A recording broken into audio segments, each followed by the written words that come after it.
राधे राधे। आज हम बात कर रहे हैं नव संवत्सर 2083 जो कि रौद्र नामक संवत्सर है और यह 19 मार्च 2026 से प्रारंभ होगा। और जिस समय यह नव संवत्सर प्रारंभ होगा उसी समय का हमने यह लग्न कुंडली ले रखी है कि नव वर्ष प्रवेश की लग्न कुंडली है। और इसका अनुसरण अगर हम करें तो इस नव संवत्सर का क्या फल है, इस नव वर्ष का क्या फल है, यह आप लोगों को मैं बताऊं।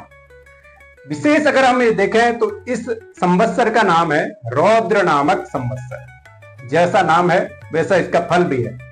तो इस वर्ष क्योंकि यह जो संवत्सर है 60 संवत्सरों में 54वां संवत्सर है और जैसे ही हमारे 48 संवत्सर पूर्ण होते हैं उसके बाद 49 से लेकर जो 60 नंबर तक के संवत्सर हैं, यह 12 संवत्सर बहुत ही अपने नाम के अनुसार फल देने वाले, यानी कि क्रूर मान सकते हैं इन्हें, या बहुत खतरनाक फल देने वाले हैं। तो क्योंकि यह है रौद्र नामक संवत्सर और इसका फल भी ऐसा ही है। अगर आप देखे होंगे कि वर्तमान में इस समय में यूजीसी एक्ट आया जो सामान्य वर्ग के लिए बहुत खतरनाक था और साथ ही साथ गैस इत्यादि में जो वृद्धि दिख रही है या पेट्रोलियम पदार्थों में वृद्धि दिख रही है, तो इसके लिए आप आगे भी तैयार रहें, यह वृद्धि आगे भी बनी रहेगी। क्योंकि इस संवत्सर के फल के अनुसार और इसके मंत्री हैं विशेष मंगल, राजा हैं बृहस्पति। तो जो राजा बृहस्पति हैं उनके कारण जो धार्मिक लोग हैं वह धार्मिक कार्यों में यज्ञ अनुष्ठान पूजा पाठ में लीन रहेंगे। लेकिन जो मंत्री मंगल हैं इनके कारण देश में विश्व में क्रूरता बनी रहेगी, युद्ध की पूरी संभावना है। अगर हम देखें द्वादश भाव में मंगल और राहु अंगारक नामक योग बना रहे हैं, जिसके कारण क्योंकि कुंभ राशि में बन रहा है और अंगारक योग बन रहा है, यह पूर्णतया युद्ध के लिए बन रहा है, यानी कि अशांति रहेगी ही रहेगी। और लग्न में देखें क्योंकि मीन लग्न है, मीन लग्न में सूर्य और शनि एक साथ बैठे हुए हैं, तो देश में विश्व में हर जगह अशांति रहेगी। आग से जनित यानी कि विस्फोटक जो वस्तुएं हैं, परमाणु बम इत्यादि, उनसे बहुत सारी समस्याएं होंगी, जन धन की बहुत सारी हानि होने वाली है।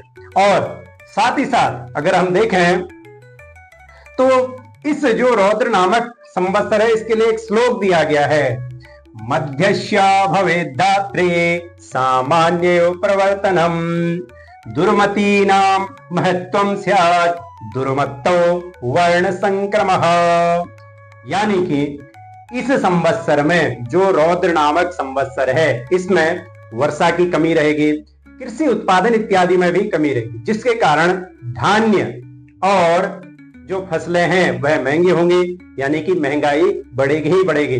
और क्योंकि अंगारक योग शुरू में ही बन रहा है और शनि चंद्र भी एक साथ बन रहे हैं, तो इसके कारण क्या होगा कि कई देशों में राज्यों में छत्रभंग यानी कि राज परिवर्तन की संभावना भी खूब है और विभिन्न देशों में आपसी टकराव रहेगा। एक दूसरे के साथ जो है किसी में भी मित्रता पूर्वक व्यवहार नहीं बनेगा देशों में, यानी कि युद्ध की संभावनाएं बहुत सारी। खेतों में, खलिहानों में, जंगलों में आग से जनधन की हानि रहेगी और प्रदूषण खूब रहेगा, युद्ध की क्योंकि पूर्ण संभावना है। साथ ही साथ अब वर्ष के राजा बृहस्पति हैं, ये थोड़ा सा सौम्य है, तो इसलिए लोग जो है पूजा पाठ यज्ञ अनुष्ठान में लगे रहेंगे। लेकिन मंत्री जो हैं वह मंगल हैं, जिनके कारण क्या होगा कि विश्व भर में अशांति फैली रहेगी, ठीक है। और साथ ही साथ सोना, चांदी, तांबा एवं अन्य जो जवाहरात हैं इनमें धातुओं में खूब वृद्धि होने वाली, यानी कि इनमें तेजी बनी ही रहेगी पूरे वर्ष भर। अब कभी कभी कम ज्यादा बनता रहेगा लेकिन तेजी रहेगी ही रहेगी। और साथ ही साथ झगड़े, फसाद, सांप्रदायिक हिंसा, आगजनी ये खूब बनी रहेगी और सीमाओं में तनाव का माहौल बना रहेगा, वो चाहे भारत हो या अन्य देश हैं। सब में सीमाओं में तनाव का व्यवहार बना रहेगा। लेकिन भारत क्या है कि भारत जो है, अगर हम वैसे ये तो हमारी जो है नववर्ष प्रवेश के लग्न की कुंडली है, लेकिन वर्तमान में भारत देश जो है हमारा एक सामर्थ्यवान राष्ट्र और आत्मनिर्भर एवं सक्षम राष्ट्र के रूप में उभरेगा। तो यह पूरी जो संवत्सर का फल है वह मैंने आपको बताया। अब इसके अनुरूप यानी कि मेष से लेकर मीन राशि तक किसके लिए क्या क्या है वह हम आपको अगले वीडियो में बताएंगे। तब तक के लिए सभी को राधे राधे।